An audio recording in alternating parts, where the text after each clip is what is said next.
scale your culture. The culture of an early startup can be really fun. It's late nights, pizza free-flowing everywhere, creativity, and lots of energy. Everyone knows exactly how to behave in the environment. You know you're hitting the point in your company as it scales when someone starts to say, remember the good old days? The company just is not the same anymore. Well, they're right. The company's not the same.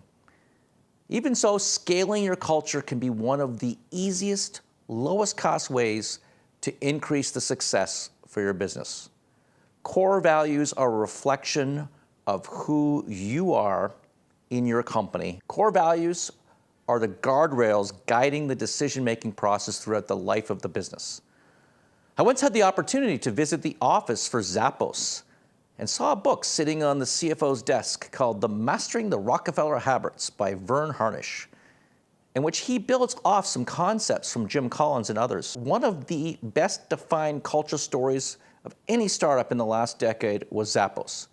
They not only codified and promoted their core values through 10 culture statements, but also everyone lives out those values. And here they are: deliver wow through service, embrace and drive change, create fun and a little weirdness, be adventurous, creative, and open-minded, pursue growth and learning, build open and honest relationships with communication, build a positive team and family spirit, do more with less, be passionate and determined, and be humble.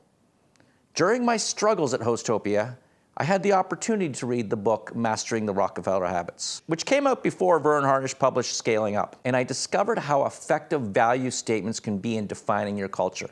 I learned how core values should be something people actually use day to day.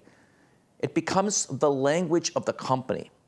I also learned how they should form the basis for hiring, firing, driving growth, customer service, rules of engagement, and all the other areas of major decision making. When you are trying to scale, you really need to bring your team together to define your values, what I call pillars.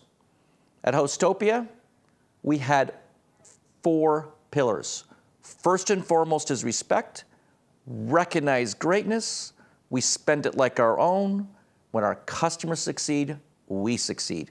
You can see how they're common phrases. And they can have such an impact on the team because they are memorable. They become the language of the office.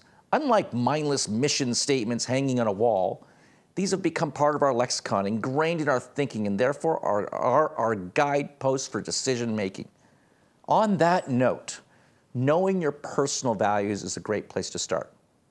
Who wants to dedicate their life to a project that's incompatible with their own values? What are my personal values, as an example? I came up with 6 that are key for me. First and foremost is my health. Do it really well, or don't do it at all. Live in the future, integrity over money, and carpe diem, seize the day.